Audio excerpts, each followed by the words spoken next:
It was January 15th, 2012, one of the coldest winters I had ever experienced. The kind where the snow piled up in the mountains and the wind cut through every layer of clothing you wore, biting at your skin. It was the kind of cold that made your bones ache as if the chill was coming from within you. That winter, I worked late nights in a small diner by the train station, serving coffee and hot meals to the few stranded travelers and locals who braved the cold. I was finishing up my shift one night, just after midnight. The diner was empty, except for an old man sitting in the corner booth, nursing a cup of tea, and the radio quietly playing in the background. The world outside was a thick white sheet of snow, with only a faint light from the station's lampposts cutting through the darkness.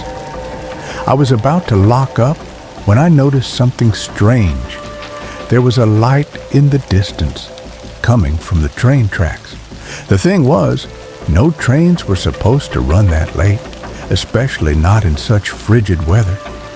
The schedule had been canceled for the night due to the heavy snowstorm. Curious, I pulled on my coat and stepped outside to take a look. The wind bit at my face as I made my way toward the tracks. The light grew brighter, and as I got closer, I saw it. A train, slowly moving down the tracks. It wasn't like any train I had ever seen. The engine was dark, and the cars behind it appeared old, the kind you'd expect from a time long past. They were covered in snow, their surfaces battered and scarred by years of wear, and the train was moving without any sound, no rumble of wheels, no whistle, nothing, just the eerie glow from its lights cutting through the night. I stopped dead in my tracks, confusion washing over me. I had lived in Harpersville all my life, and I knew every inch of these tracks. This train wasn't supposed to be here. Without thinking, I started walking toward it, my curiosity overpowering the sense of unease creeping up my spine. As I neared the train, I noticed something even stranger. The windows were covered in frost, yet there was no condensation, no sign of warmth inside. And the train didn't stop, not even as I got close. It kept moving at a slow, deliberate pace, as if it were waiting for something. I reached out, my hand trembling slightly, and touched one of the train cars. It was cold, colder than the air around me, but it didn't feel like the snow or the night's chill. It was almost unnatural. I stepped back, suddenly feeling a heavy sense of dread settling in my chest. Before I could turn to leave, the door to one of the cars creaked open. I froze, staring at the silhouette in the doorway. A figure stepped out, tall, hunched over, its face hidden in shadow. For a moment, I thought I might be imagining it, but then the figure stepped closer, and I could hear the faint sound of breathing, raspy, like someone who hadn't taken a proper breath in years. "Do you need help?" I called out, my voice shaking despite myself. The figure didn't respond, but it took another step toward me, moving unnaturally slowly, like it was dragging its feet across the snow.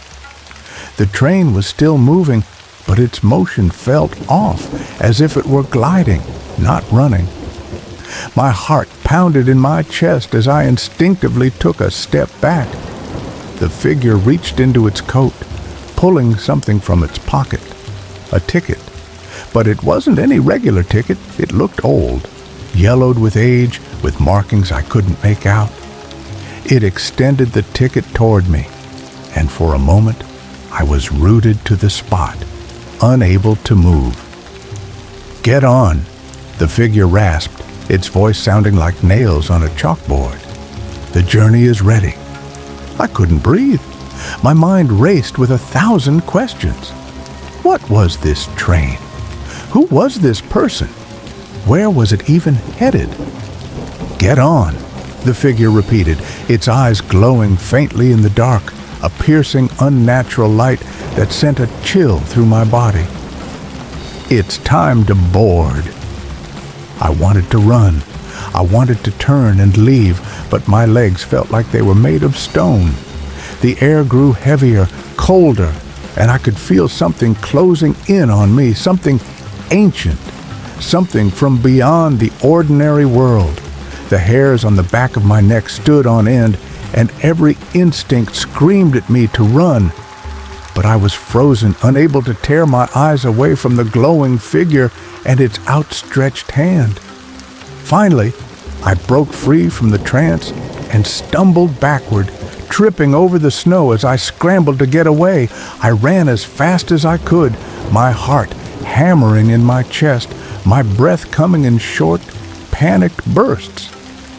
When I looked back, the train was gone.